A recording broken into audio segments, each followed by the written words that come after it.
রাজ্যে ফের দুর্যোগপূর্ণ আবহাওয়ার পূর্বাভাস দিল আবহাওয়া দপ্তর। পূর্বাভাস অনুযায়ী রবিবার ও সোমবার দক্ষিণবঙ্গ জুড়ে কালবৈশাখী শিলাবৃষ্টির তীব্র ঝোড়ো হাওয়া ও বজ্র বিদ্যুৎ সহ বৃষ্টির সম্ভাবনা রয়েছে।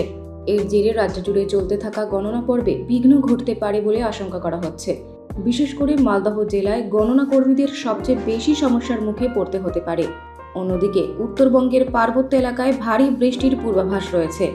দার্জিলিং, কালিম্পং, জলপাইগুড়ি, আলিপুরদুয়ার ও কোচবিহার এই 5 জেলায় ভারী বৃষ্টির সতর্কতা জারি করা হয়েছে। আবহাওয়া দফতর জানিয়েছে, বুধবার সন্ধ্যার পর থেকে ধীরে ধীরে ঝড় বৃষ্টির প্রবণতা কমবে এবং রাজ্যে শুষ্ক আবহাওয়া ফিরতে পারে। কলকাতায় রবিবার থেকে আকাশ মেঘলা থাকবে। বিকেল বা সন্ধ্যার দিকে বিক্ষিপ্ত ঝড় বৃষ্টির সম্ভাবনা রয়েছে। আবহাওয়াবিদদের মতে সোমবার দুপুরের পর থেকে রাত পর্যন্ত দুর্যোগের প্রভাব সবচেয়ে বেশি থাকতে পারে। ফলে গণনা প্রক্রিয়ায় আংশিক বিঘ্ন ঘটার আশঙ্কা উড়িয়ে দেওয়া যাচ্ছে না। একটা ইস্ট ওয়েস্ট ট্রাফ আছে, যেটা মোটামুটি মধ্যপ্রদেশ থেকে শুরু করে মণিপুর অব্দি গ্যাঞ্জেটিক ওয়েস্ট বেঙ্গলের মধ্যে দিয়ে, এবং আর একটা আপার এয়ার সার্কুলেশন আছে। যে ট্রাফটা বললাম সেটা মোটামুটি ভূপৃষ্ঠ থেকে 0.9 কিলোমিটার উচ্চতায় আছে।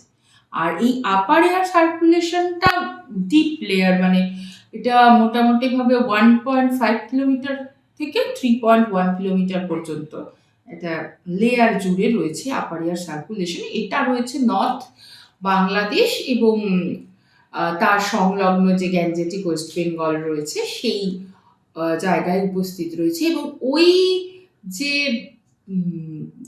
আপার এয়ার সার্কুলেশনটি তার থেকে আরও একটু ওপরে ওই সার্কুলেশন থেকে শুরু করে মোটামুটি ভাবে 20 ডিগ্রি অক্ষরেখা মানে ল্যাটিটিউড অব্দি 87 ডিগ্রি লঙ্গিটিউড বরাবর ওই একটি আপার এয়ার ট্রাফও রয়েছে।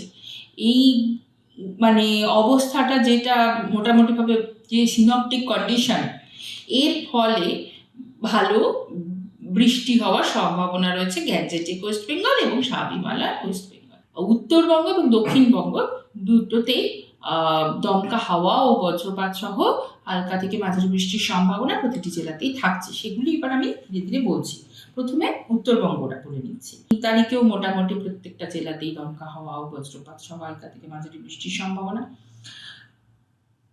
4 তারিখেও দমকা হাওয়ার পরিমাণ 50 থেকে 60 পৌঁছানোর সম্ভাবনা মালদা জেলাতে, এবং বাকি সবকটি জেলাতেও 40 থেকে 50 বা 30 থেকে 40 কিলোমিটার গতিবেগে দমকা হাওয়া সহযোগে বজ্রপাত সহ বৃষ্টির সম্ভাবনা থাকছে।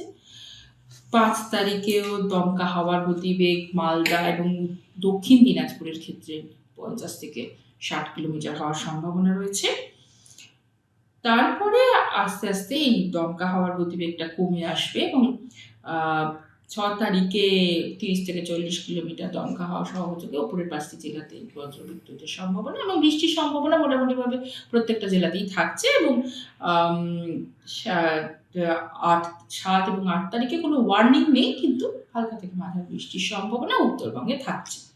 এবার আসছি দক্ষিণবঙ্গে। সম্ভাবনা মোটামুটি 40 থেকে 50 ম্যাক্সিমাম গতিবেগ হওয়ার সম্ভাবনা রয়েছে এবং মোটামুটি সব জেলাতেই হালকা থেকে মাঝারি বৃষ্টির সম্ভাবনা রয়েছে। আর 4 তারিখে কিন্তু আবার একটা স্পেল, মানে যেরকম আমরা গত 2-1 দিনে পেয়েছিলাম সেরকম আবার প্রত্যেকটা জেলাতেই মোটামুটি ভালো মতো দমকা হাওয়া, কোথাও কোথাও 50 থেকে 60 কিলোমিটার গতিবেগে দমকা হওয়ার সম্ভাবনা সহযোগে বজ্রপাত সহযোগে হালকা থেকে মাঝারি বৃষ্টির সম্ভাবনা পুরো দক্ষিণবঙ্গ জুড়ে থাকছে।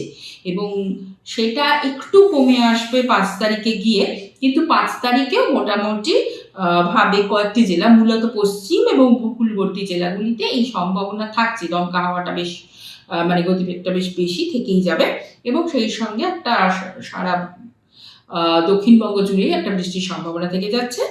আবার 6 তারিখ থেকে বৃষ্টির এই দমকা হাওয়া বৃষ্টি এগুলো আবার একটু করে কমে আসবার সম্ভাবনা, এবং মোটামুটি তাও 6 তারিখেও মোটামুটি ফেয়ারলি ওয়াইড স্প্রেড বৃষ্টি হওয়ার সম্ভাবনা থেকে যাচ্ছে, সঙ্গে 40 থেকে 50 কিলোমিটার গতিবেগে হওয়ার সম্ভাবনাও থাকছে। এবং 7 এবং 8 তারিখে কোনো ওয়ার্নিং দেওয়া হয়নি, কিন্তু বৃষ্টি হালকা থেকে মাঝারি বৃষ্টির সম্ভাবনা প্রত্যেকটা জেলাতেই থেকে যাচ্ছে। এই মোটামুটি দক্ষিণবঙ্গের পূর্বাভাস। এর সঙ্গে আসছে কলকাতা। কলকাতা যেহেতু দক্ষিণবঙ্গের মধ্যেই, সেহেতু এই যে একটা রোজই একটা ঝড়ঝঞ্ঝা হওয়ার সম্ভাবনা কলকাতাতেও থাকছে। সেই সঙ্গে 4 তারিখে মোটামুটি দমকা হাওয়া সহযোগে বৃষ্টির একটা সম্ভাবনা কলকাতায় থেকে যাচ্ছে। এবং দক্ষিণবঙ্গ এবং উত্তরবঙ্গ দুটি বঙ্গেই যেহেতু বেশ ভালো মতো বৃষ্টির সম্ভাবনা থাকছে, এখন তাপমাত্রা সেরকম ভাবে পরিবর্তিত হবে না। সর্বোচ্চ তাপমাত্রা কলকাতার ক্ষেত্রে 32°C কাছাকাছি পৌঁছানোর সম্ভাবনা রয়েছে। মোটামুটি এরকমই থাকবে। আবার ধরুন 4 তারিখে যেহেতু একটু ঝড়ঝঞ্ঝাটা বেশি হওয়ার সম্ভাবনা, সেহেতু ওই দিন বা ওর পরের দিন একটু টেম্পারেচারটা কমবে, কিন্তু খুব একটা হেরফের হবে না। মোটামুটি যা তাপমাত্রা 1-2 ডিগ্রি এদিক ওদিক হওয়াটাকে আমরা বলি যে সেরকম কোনো পরিবর্তন নেই। তো সেই রকমই মোটামুটি এখন আপাতত দুই বঙ্গে তাপমাত্রা মোটামুটি একই রকম থাকবে। আর যেহেতু এই যে 4 তারিখ এবং 5 তারিখে বেশ গাছটির দমকা হাওয়া সহযোগী বৃষ্টির সম্ভাবনা এবং আর ঝড়-ঝঞ্ঝা এবং 40-50 কিলোমিটার গতিবেগ আজকে কালকেও রয়েছে। এর জন্য আমরা মৎস্যজীবীদের জন্য সতর্কতা বার্তা জারি করেছি এবং 5 তারিখ অবধি। তো সেই ওয়েস্ট বেঙ্গল এবং নর্থ উড়িষ্যা কোস্টে মৎস্যজীবীদেরকে যাওয়ার জন্য নিষেধাজ্ঞা করা হচ্ছে। আর এই সঙ্গে কমলা সতর্কতা বার্তা দক্ষিণবঙ্গের ক্ষেত্রে থাকছে 4 তারিখে এবং 5 তারিখেও কয়েকটি জেলাতে থাকছে, মানে যে জেলাগুলিতে গতিবেগ 50-60 পৌঁছবে হাওয়ার গতিবেগ, সেই জেলাগুলিতে থাকছে 4 এবং 5। 4 তারিখে সবকটি জেলার জন্য এবং 5 তারিখে কিছু কিছু জেলার জন্য। আর উত্তরবঙ্গের ক্ষেত্রেও তাই, 4 এবং 5 তারিখে উত্তরবঙ্গেও গতিবেগ ভালো থাকবে এবং সেই সঙ্গে উত্তরবঙ্গে প্রথম 3 দিন আমরা ভারী বৃষ্টির সম্ভাবনা বলেছি। এই কারণে যেখানে যেখানে ভারী বৃষ্টির সম্ভাবনা থাকছে এবং যেখানে যেখানে হাওয়ার গতিবেগ 50-60 কিলোমিটারে ওঠার সম্ভাবনা রয়েছে, সেই সমস্ত জায়গায় কমলা সতর্কতা বার্তা দেওয়া হয়েছে।